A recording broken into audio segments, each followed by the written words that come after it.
Hallo liebe Brettspiel-Teddy-Freunde, schön, dass ihr wieder reinschaut. Heute stelle ich euch dieses schöne Spielchen hier vor, Cryptid. Original von Osprey Games in Englisch, gab es eine ganze Zeit lang und jetzt hat sich Skellig Games an die Arbeit gemacht und dies in Deutsch übersetzt. Haben mir so ein Rezensionsexemplar zur Verfügung gestellt. Vielen Dank dafür nochmal. Wir haben das Spiel jetzt ein paar Mal gespielt und jetzt will ich euch mal zeigen, wie das alles so funktioniert. Aber worum geht es eigentlich bei Cryptid? Wie ihr schon denken könnt, hier ist dieses Monster drauf, diese Kreatur. Und wir suchen halt diese Kreatur auf einem Plan aus Hexfeldern. Jeder hat halt einen Hinweis, den er nur für sich weiß und den auch nicht weitergibt. Und man versucht halt rauszufinden, was könnten die anderen für Hinweise haben und wo könnte das Monster sein. Denn es ist nur auf einem dieser Felder ist halt tatsächlich nur dieses Monster. Hört sich kompliziert an, ist es aber gar nicht so. Und deswegen zeige ich euch jetzt mal, wie das Ganze funktioniert. Los geht's!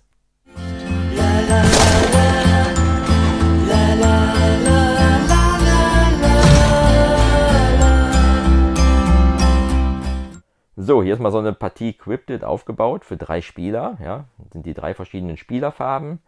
Das sind hier diese Teils, die man zusammen puzzelt. Ich zeige euch das mal.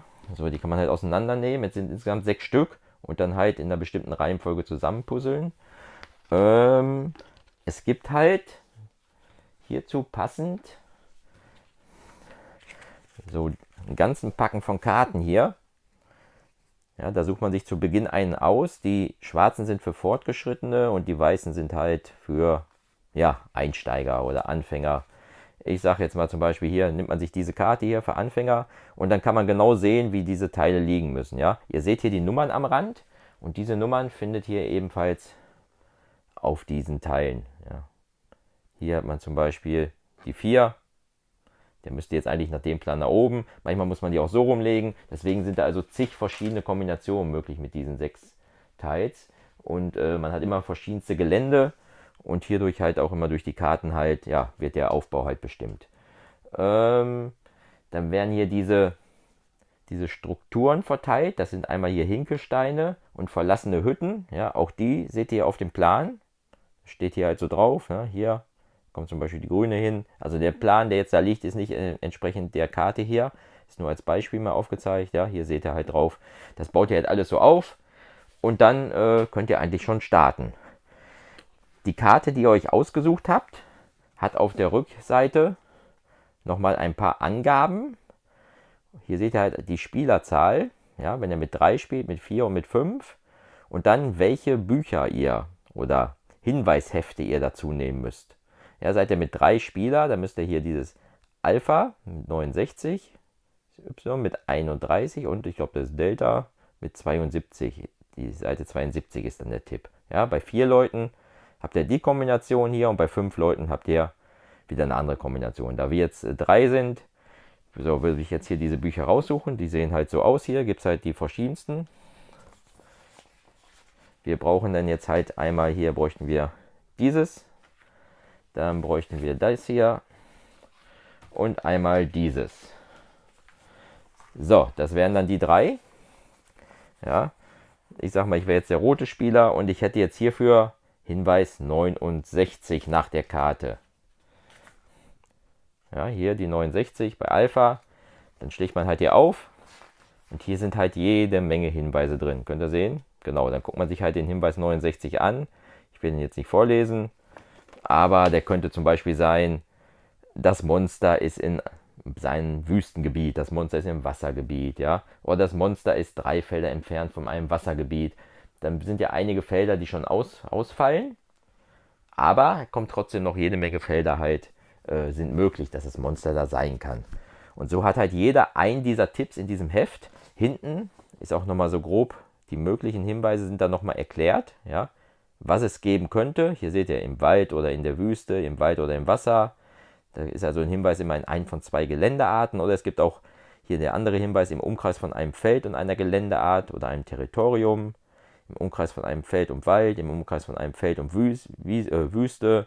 Ja, da weiß man, das ist halt deine Nähe. Und hier im Umkreis von 2 Feldern gibt es auch noch Tipps. Und im Umkreis von 3 Feldern um eine Strukturfarbe. Auf dem Plan selber ist aber im Anfängerspiel, glaube ich, noch nicht wichtig. Hat man halt hier so rot umkreiste Felder und so gestrichelte Felder, ja, das ist ja Puma-Territorium und Bären-Territorium, weil es gibt auch noch Hinweise, ist nicht in einem Puma-Territorium oder sonst was, ja. Das ist aber, glaube ich, nur im fortgeschrittenen Spiel. Wenn sich dann jeder seinen Hinweis durchgelesen hat, fängt das Spiel auch schon an.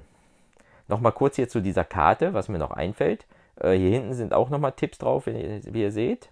Ja, die sind halt zur Not, wenn ihr wirklich das Rätsel nicht lösen könnt, dann könnt ihr euch halt nach einer gewissen Zeit nochmal hier versuchen, so einen Tipp zu holen. Ich habe jetzt nur ein paar dieser Marker rausgelegt hier. Sehr schöne Holzmarker sind dabei, ja. Holzwürfel und Holzscheiben. Und die Scheiben bedeuten Ja und diese Würfel bedeuten Nein. Ja, deswegen hat jeder Farben und Würfel, Scheiben und Würfel in seiner Farbe. So, wenn man jetzt dran ist, geht man reihum, sucht sich einen aus, der am Tisch sitzt und sagt, hör mal, Sandra, könnte das Monster auf diesem Feld sein, ja? Dann nimmt man sich diesen schwarzen hier, diese so Mensch ärger nicht Pöppel, und stellt den halt auf dem Feld, wo man nachfragen will. Und dann sagt halt Sandra, ja, könnte hier sein, wenn es ja ist, nimmt sie so eine Scheibe. Oder sie sagt aber, nein, da ist es nicht. Dann legt sie so einen Würfel dahin und da muss derjenige, der gefragt hat, auch einen Würfel auf ein Feld legen, wo es nach seinem Hinweis nicht sein könnte. Zum Beispiel jetzt hier, sage ich mal, ja. So sind halt schon 2 Felder ausgeschlossen, wo es nicht mehr sein kann. Ja. Und so geht es halt Runde für Runde. Dann fragt der Nächste halt hier, ja, wie sieht's aus, könnte das hier sein? Jo, dann sage ich ja. Und dann fragt hier jemand den Grün, könnte das hier sein? In dem Feld hier, ja, stellt man den da hin, dann sagt er nein. Und so weiter und so weiter. Wie gesagt, und es bleiben halt immer weniger Felder übrig. Wenn man dann meint, nach einer gewissen Zeit, oh, ich weiß, wo das Monster ist, ja, dann nimmt man einer seiner Scheiben, wenn da noch keine liegt, jetzt allerdings nur auf dem Feld, ja, und sagt so, ich mache eine Untersuchung, ich sag mal, das Monster ist da. Und dann müssen alle nacheinander, reihum, entweder eine Scheibe hinlegen oder einen Würfel. Eine Scheibe, wenn sie meinen, jo, der passt mit meinem Hinweis auch, oder ein Würfel, wenn es nicht passt. Sobald einer der Mitspieler einen Würfel hingelegt hat, brauchen die danach gar nicht mehr zu antworten auf diesen Hinweis, ja. Und derjenige, der dann hier diese Untersuchung gemacht hat, muss die Scheibe halt wegnehmen und muss dann auch einen Würfel platzieren auf einen seiner Felder, der was nicht sein kann. Genau, und so spielt man halt Runde für Runde. Und wer dann zuerst dieses Monster gefunden hat, ist halt der Gewinner von Cryptid. Und wie gesagt, das Monster kann halt immer nur auf einen dieser Felder sein. Aufgrund der Hinweise, die so zusammengestellt sind, passt es tatsächlich nur, dass es auf einen dieser Felder sein kann.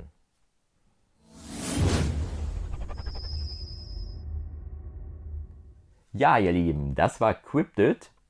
Ganz kurz erklärt. Ihr seht, ist gar nicht so schwierig. Ja, es gibt gar nicht so viele Regeln, die man beachten muss. Ja, erstmal zum Material. Das Material gefällt mir tatsächlich gut. Ja, diese ganzen Holzteile hier, nicht so ein Kunststoff, finde ich also sehr klasse. Na gut, das sieht jetzt nicht wie ein Hinkelstein aus hier, ja, aber man weiß, dass das ein sein soll und das verlassene Hütte ist jetzt auch nicht unbedingt. Trotz alledem finde ich es gut, dass kein Plastikmaterial ist. Diese Teils hier sind auch schön, die passen echt ineinander, das ist kein Gefummel, ja, die hat man ruckzuck hingelegt. Ich bin nämlich nicht so der Puzzler, deswegen kommt mir das sehr entgegen. Die Heftchen, okay, die sind jetzt ein bisschen dünn, muss ich sagen. Ich habe mir aber die online schon runtergeladen und werde die Dinger halt tatsächlich einlaminieren. Also nicht die jetzt hier, ja, die bleiben so drin, aber ich drucke mir dann die richtigen Zettel aus und werde die einlaminieren. Ich habe letztes Mal gesehen, wo wir halt gespielt haben, da standen die Dinger halt auf dem Tisch, ja, da stand dann Wasser und Cola und dann habe ich schon so ein Augen gekriegt und Angst gehabt, ja, dass dann nachher irgendwie was umkippt und dann die Heftchen da Patsche sind und dann kann man es ja gar nicht mehr richtig spielen. Von Spielspaß her war ich tatsächlich sehr positiv überrascht, muss ich sagen. Ich bin ja lange um das Spiel rumgeschlichen. Ich habe ja einige Spiele von Skellig Games, oder sogar fast alle, weil mir die eigentlich soweit ganz gut gefallen. Und das war das Einzige, wo ich dann gesagt habe, ich weiß nicht, ja, was soll das sein? Und dann habe ich mir mal ein Video angeguckt. Und naja, dann habe ich mich halt hinterher doch entschlossen, das jetzt hier zu nehmen. Und ich muss sagen, ich bin echt froh. Ich bin wirklich froh, dass ich das gemacht habe, ja, weil es macht echt Spaß. Ich meine, wir hatten in der ersten Runde tatsächlich einen Fehler drin. Dann ist das ganze Spiel natürlich hin, aber das ist halt so, da kann das Spiel ja nichts für, ja. Weil da halt ein Hinweis war, ich kriege ihn jetzt auch nicht mehr zusammen, der halt ein bisschen, ein bisschen schwierig war, muss ich sagen, für die erste Runde. Was aber, glaube ich, auch mein Fehler war. Wir haben, glaube ich, eine schwierige Karte gespielt, ja. Ich hatte das falsch rum da im Kopf gehabt, dass ich gedacht habe, so, die dunklen sind die einfachen und die hellen sind die schwierigen. Nee. Und da hatte halt eine Person so einen Hinweis gehabt, ja, und konnte da nicht so richtig was mit anfangen. Die dachte halt, da wäre halt hier irgendwie am Wasser und da war aber außerhalb vom Wasser irgendwie, ja. Da war halt eben ein bisschen komisch formuliert. Ich denke mal, wenn man mehrere Runden spielt, dann ist das auch eindeutig. Aber da hatten wir halt schon ein bisschen Probleme gehabt und das Ende vom Lied war natürlich, wir konnten das Monster überhaupt nicht finden, ja. Das war natürlich dann ein bisschen schwierig. Wir haben dann da rumgetextet, ja, und hinterher haben wir dann tatsächlich gesagt, komm, sag mal, welchen Hinweis hast du? Und dann haben wir das alles so hingestellt und dann blieb tatsächlich nur noch ein Feld über. Und ja, da wären wir aber nie drauf gekommen, weil da vorher halt falsche Figürchen hier gestanden haben. Man hat halt keinerlei Downtime während des Spiels. Da finde ich halt auch total klasse, ja. Weil zwei Leute sind halt nicht immer aktiv. Der eine, der fragt und der andere, der halt antwortet. Aber auch alle anderen sitzen ja da und gucken. Und man sitzt dann da und überlegt, welchen dieser Tipps könnte der andere haben anhand der Steine, die er hingelegt hat. Ja? Das ist eigentlich die Hauptaufgabe während des ganzen Spiels, zu überlegen, welche Tipps könnten das sein. Was hat der eine zum Beispiel? Ja, auf einmal steht da ein im Wasser, im Wald und im Berg. Ich denke, das kann doch nicht sein. Ja? Hat er alle Landschaften ausgeschlossen? Ja, aber dann hat er halt einen ganz anderen Tipp gehabt. Und dann hatten wir einen am Tisch, der hat sich dann Notizen gemacht, ja, hat einen Zettel gehabt. Wer mag, kann man gerne machen, aber tatsächlich hat er hinterher alle Tipps von uns gehabt, die wir hatten. Klasse, und der hat es dann auch relativ schnell rausgefunden, ja. Also teilweise scheint er wohl tatsächlich zu helfen. Ich denke, wird auch nicht langweilig. Hier sind 54 Karten, 55, ja, irgendwas um die 50 Karten, die man hier hat. Ja, mit den verschiedensten Aufbauten. Und dann hat man ja noch für jede Karte, kann man nochmal in 3 Variationen spielen. 3, 4 und 5 Spieler.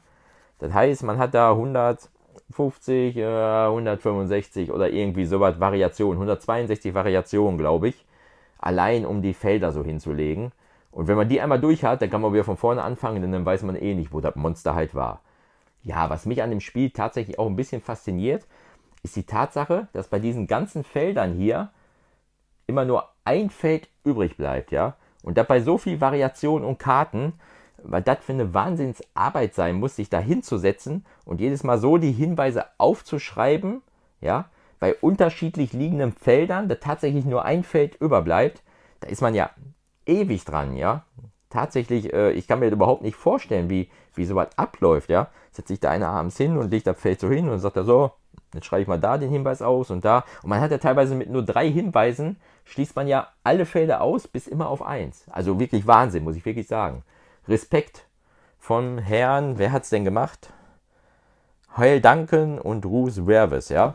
Respekt, Herr Duncan, muss ich wirklich sagen. Was ein bisschen erst abschreckend war, weshalb ich jetzt am Anfang auch gar nicht so geholt habe, ist tatsächlich, dass es erst ab 3 Personen zu spielen gilt. Ja? Von 3 bis 5 Personen steht da drauf. War natürlich jetzt eine ganze Zeit lang schwierig gewesen, gerade wenn man keinen Spieleabend hatte.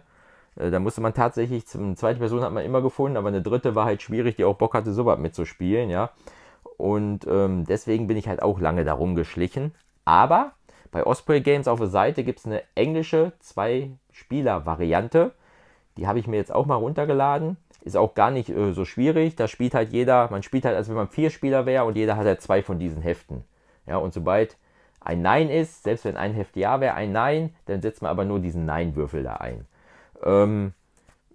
Werde ich mal testen. Ist bestimmt nicht schlecht, aber ich denke mal, mit mehreren Leuten macht es auf jeden Fall mehr Spaß. Aber wie gesagt, wenn man das mal zu zweit spielen will, die Möglichkeit gibt es halt auch. Aber ich denke mal, das Ideale ist tatsächlich mit 4 oder 5 Leuten zu spielen. Ja? Selbst bei 3, ja, weiß ich nicht, wie das wirkt. Ich denke mal, 4 bis 5 Leute ist da der ideale Punkt. Ja, wie gesagt, das Spiel hat mir echt sehr gut gefallen und hat mich auch sehr überrascht. Ja, da war halt, wie ich schon mal gesagt habe, die Erwartung war halt nicht so hoch und dadurch bin ich halt echt positiv überrascht worden. Und das wird auf jeden Fall nicht ausziehen, das wird hier bleiben und da werden wir bestimmt noch häufig spielen, denn ist schnell zugänglich, leicht erklärt und macht halt einfach Spaß. Ja, und gerade für Leute, die gerne rumschnüffeln und irgendwelche Sachen rausfinden wollen und grüben wollen, ist das tatsächlich ideal. Ja, dann hoffe ich, euch hat das Video gefallen. Lasst gerne ein Abo oder ein Like da. Ja, oder lasst die Glocke bimmeln, wenn ihr kein Video mehr verpassen wollt von mir. Und dann sage ich bis zum nächsten Mal. Tschüss, euer Olli vom Brettspiel Teddy. Tschüssi.